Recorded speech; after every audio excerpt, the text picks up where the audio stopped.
5 de outubro de 1789. O vento de outono carrega mais que folhas secas pelos jardins de Versalhes.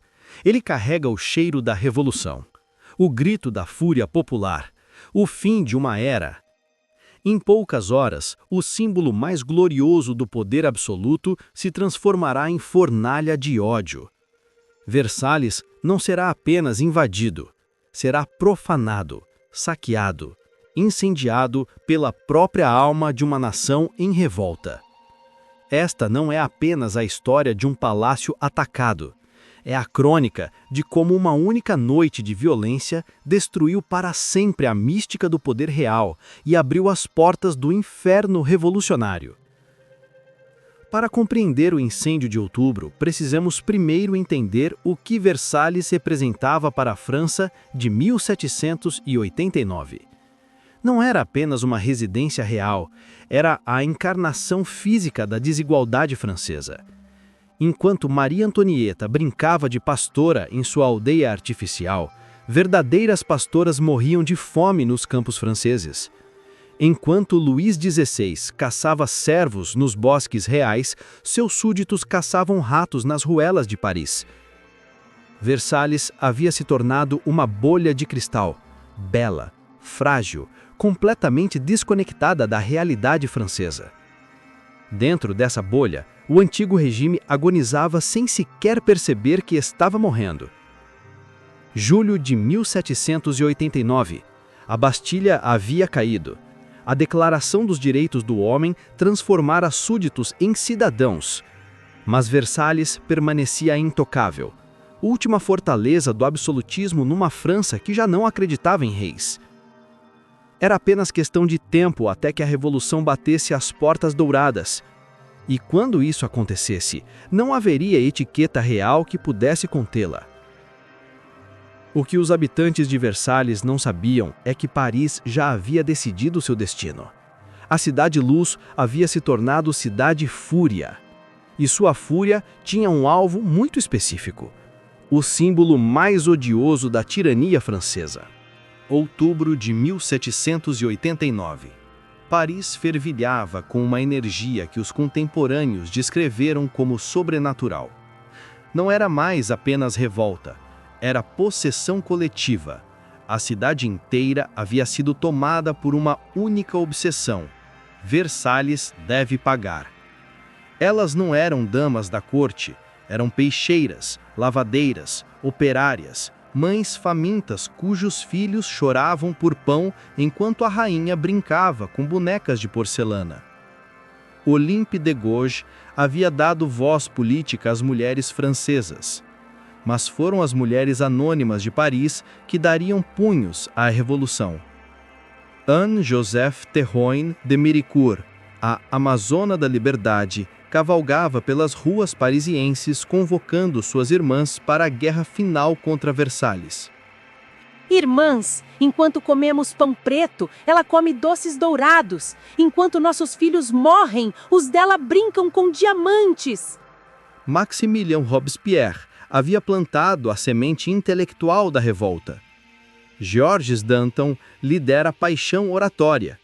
Mas foram as ruas de Paris que lhe deram músculos e garras. O plano era simples em sua brutalidade: marchar sobre Versalhes, arrastar a família real para Paris e queimar até as cinzas o símbolo da tirania francesa. Não seria uma petição respeitosa, seria um ajuste de contas de 3 séculos. A França popular finalmente cobraria a fatura do absolutismo francês. Manhã de 5 de outubro, 7.000 mulheres se concentraram no Hôtel de Ville. Não pediam audiência, exigiam justiça.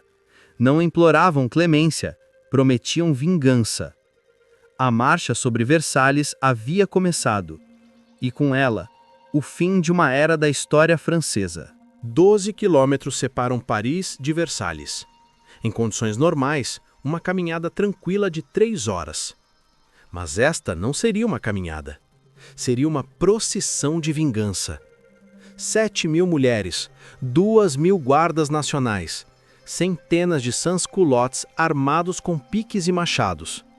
Uma serpente humana de 15 quilômetros serpenteando pelas estradas lamacentas entre Paris e Versalhes. A chuva caía torrencial, mas não arrefecia os ânimos.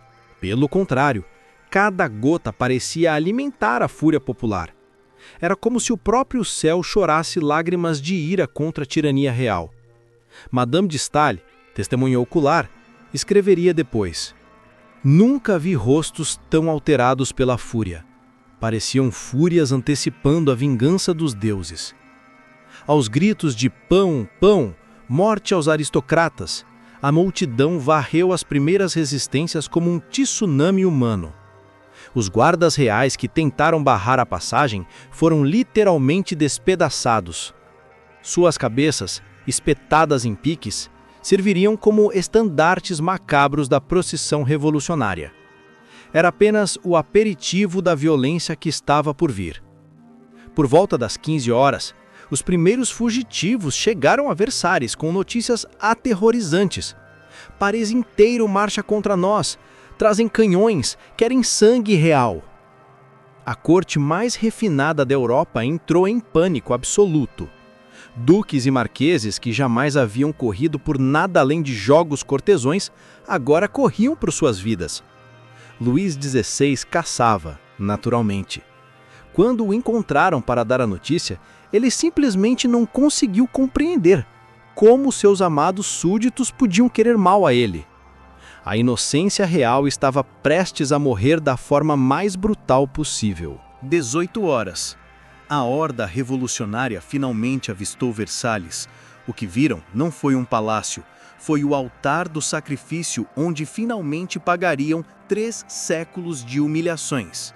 Os portões dourados que por décadas haviam separado reis de súditos foram despedaçados em minutos.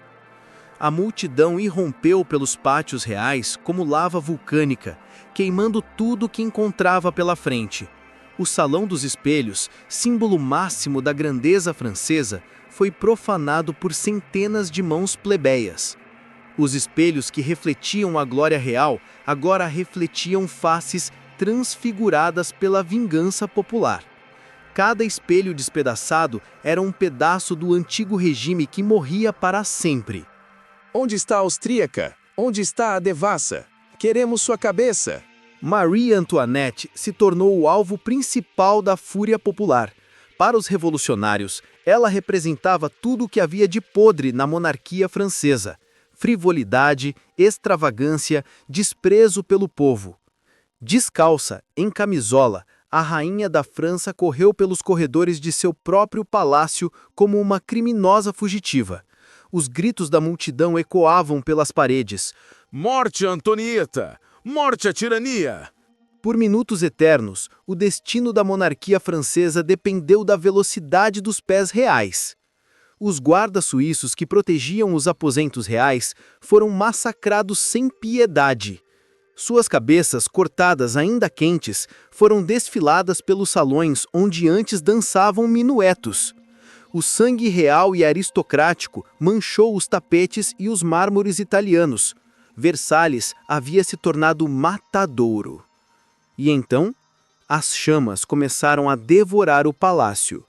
O incêndio começou nos estábulos e se espalhou como fúria divina. As cortinas de seda, os móveis dourados, as tapeçarias flamengas, tudo virou combustível para a fogueira da revolução. As chamas que consumiam Versalhes podiam ser vistas de Paris. Era o sinal que toda a França esperava. O antigo regime estava literalmente queimando. Por toda a noite, Versalhes ardeu como uma pira funerária gigantesca, e com ele arderam 3 séculos de absolutismo francês. 6 de outubro de 1789, manhã. Onde antes se erguia o símbolo máximo da grandeza francesa, restavam apenas ruínas fumegantes e o cheiro acre da história. O massacre de Versalhes custou mais que vidas humanas. Custou a própria civilidade francesa. A violência daquela noite liberou demônios que não voltariam mais à garrafa. Se o povo podia queimar Versalhes, podia queimar qualquer coisa. Se podia massacrar guardas reais, podia massacrar qualquer um. A Revolução Francesa havia aprendido que a violência funciona. Luís XVI, Marie Antoinette e seus filhos foram arrastados para Paris como troféus de guerra. O rei, que se julgava escolhido por Deus, descobriu que Deus havia mudado de endereço. Nas Tulherias, a família real viveria como prisioneiros dourados, reis sem reino, majestades sem majestade, símbolos vazios de um poder que já não existia. As cinzas de Versalhes voaram por toda a França, carregando uma mensagem cristalina. Não existem mais lugares sagrados. Não existem mais pessoas intocáveis. Não existe mais antigo regime. A profanação de Versalhes havia quebrado o último tabu da sociedade francesa. Se o palácio do Rei Sol podia queimar, então qualquer coisa podia queimar. A destruição de Versalhes não encerrou a Revolução Francesa, ela a radicalizou para sempre. A França havia provado seu próprio sangue e descoberto que gostava do sabor. O terror de 1793-94 foi filho direto da Noite de Versalhes. A violência que começou nos Salões Dourados se espalharia pelas ruas de Paris, pelas províncias francesas, pelo continente europeu. Robespierre compreendeu perfeitamente a lição de outubro. O povo francês havia aprendido que pode matar seus reis. Restava apenas ensinar-lhe a matar todos os inimigos da Revolução. As chamas de Versalhes iluminaram todos os palácios europeus. Se podia acontecer na França, a monarquia mais antiga e respeitada, podia acontecer em qualquer lugar. A coalizão europeia que se formou contra a França revolucionária não lutava apenas contra um país, lutava contra uma ideia, a ideia de que reis podem morrer. Hoje, quando visitamos Versalhes restaurado, é impossível imaginar as chamas que um dia o consumiram, mas se olharmos com atenção, ainda podemos ver as cicatrizes daquela noite terrível. A destruição de Versalhes não foi apenas vandalismo, foi parto doloroso da modernidade. Das cinzas do antigo regime, nasceu a ideia de que governos existem para servir povos, não o contrário. A Declaração dos Direitos do Homem, escrita nas ruínas fumegantes da monarquia absolutista, ainda ecoa nas constituições democráticas do mundo inteiro. A noite de 5 de outubro nos ensina uma verdade amarga sobre o poder. Quando ele perde legitimidade popular, toda a grandeza do mundo não pode salvá-lo. Versalhes era o palácio mais belo da Europa. Luís XVI era o rei mais poderoso do mundo. Mas quando o povo francês decidiu que já não os queria, eles simplesmente deixaram de existir. Os espelhos foram refeitos, os dourados restaurados, as tapeçarias repostas. Mas Versalhes nunca mais foi o mesmo, porque agora sabemos, e o mundo inteiro sabe, que palácios podem queimar, reis podem morrer, e povos podem decidir seu próprio destino. As chamas que consumiram Versalhes em outubro de 1789 nunca se apagaram completamente. Elas continuam a arder no coração de cada revolução, de cada movimento popular, de cada momento em que os oprimidos decidem não ser mais oprimidos.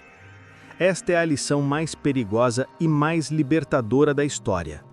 Quando um povo desperta, não existem palácios seguros.